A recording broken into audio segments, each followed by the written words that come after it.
भारतीय सेना ने मुंहतोड़ जवाब दिया है, चीनी सैनिकों को खदेड़ दिया है। उसके बाद तकलीफ यहाँ भारत में हो रही है लोगों को, और वो कह रहे हैं कि बताइए आखिर ये हुआ कैसे, सबूत दिखाइए, सरकार इस पर जवाब दे। और इस पर गिरिराज सिंह का बयान आया है कि कुछ लोगों को हर बात का सबूत चाहिए। कांग्रेस पर गिरिराज सिंह ने जोरदार पलटवार किया है। कांग्रेस हर बात का सबूत मांगती है।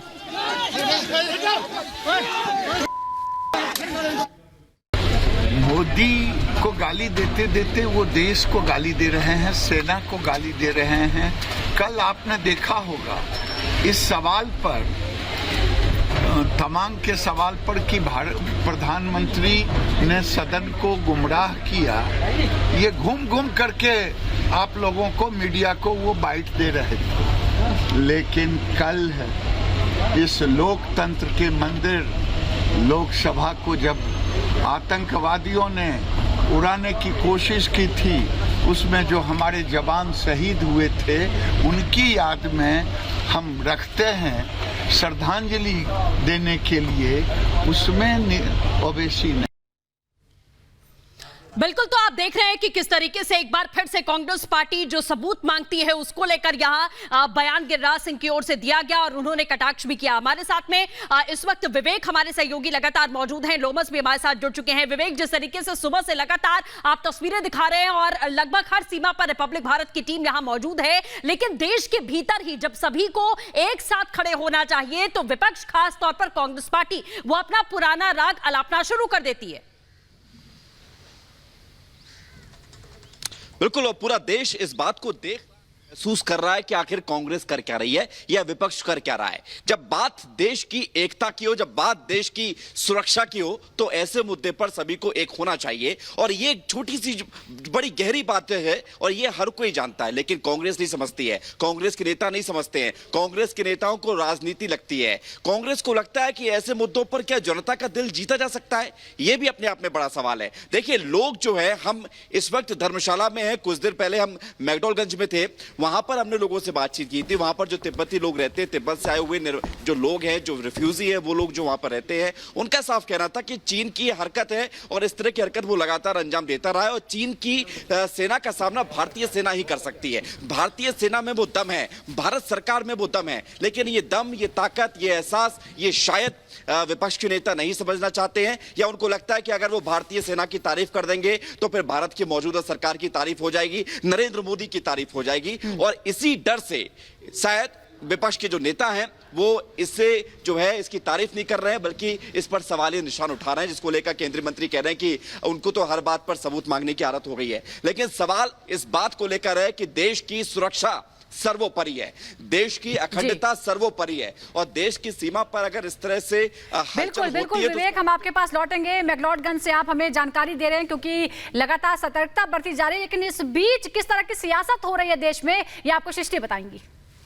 बिल्कुल सुजाता, और सबसे बड़ी बात यह कि देश की अखंडता और सुरक्षा खास तौर पर सबसे मायने रखती है। एक तरफ आपने देखा कि तवांग में किस तरीके से भारतीय सेना ने मुंहतोड़ जवाब चीन की सेना को दिया, लेकिन जब चीन पिटा तो यहां दर्द कुछ नेताओं को हो रहा है। इससे पहले भी सर्जिकल स्ट्राइक पर सबूत मांगे गए थे और एक बार फिर से सरकार पर सवाल खड़े कर दिए गए। तो आखिरकार वो कौन नेता है जिनको चीन की पिटाई पर दर्द हो रहा है, आपको दिखाते हैं रिपोर्ट के जरिए।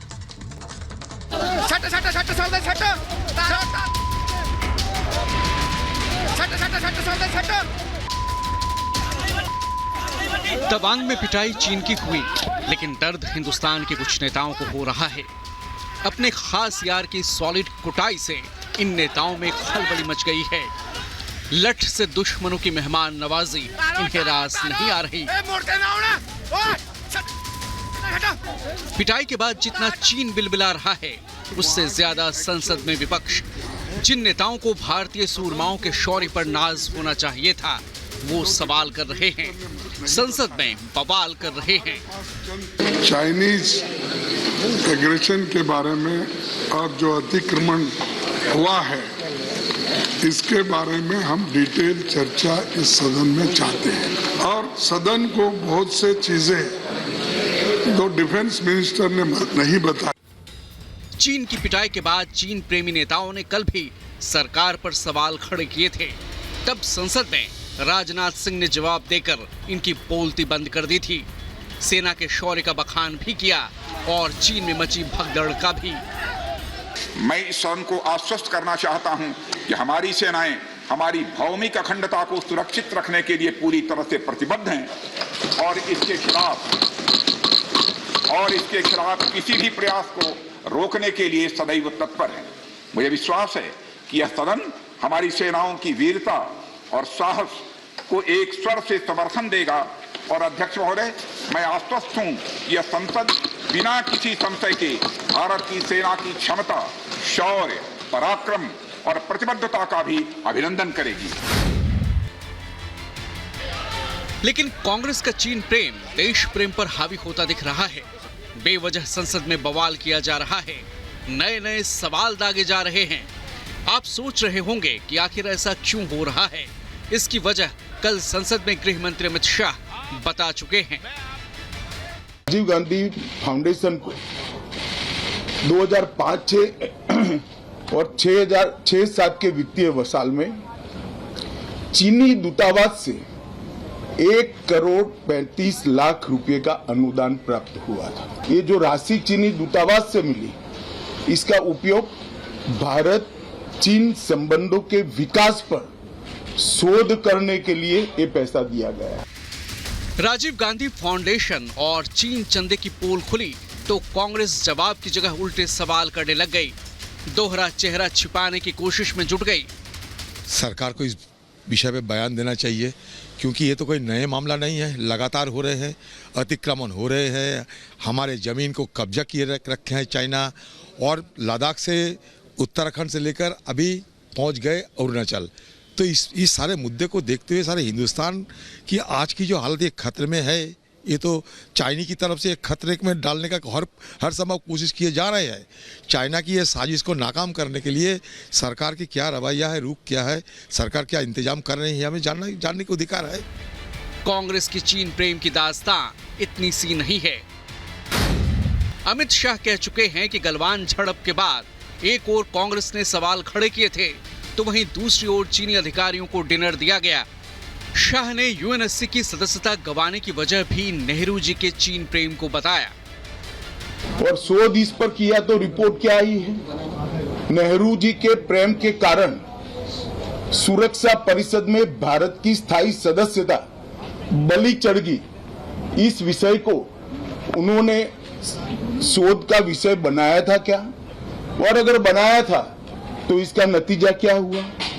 जिस वक्त गलवान के अंदर हमारे सेना के वीर जवान चीनियों से भिड़ रहे थे, उस वक्त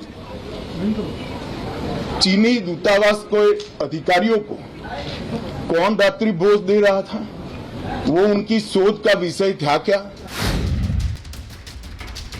शाह का आरोप है कि जो कांग्रेस हो हल्ला कर रही है, संसद में बवाल कर रही है, वो उस वक्त चुप थी जब चीन ने अरुणाचल को अपना हिस्सा बता दिया था। अरुणाचल के मुख्यमंत्री को वीजा देने से इनकार कर दिया था। तत्कालीन प्रधानमंत्री मनमोहन सिंह की अरुणाचल यात्रा पर भी चीन ने सवाल उठाए थे। गलवान या तवांग ही नहीं, डोकलाम विवाद के बाद भी कांग्रेस का दोहरा चेहरा सामने आया था।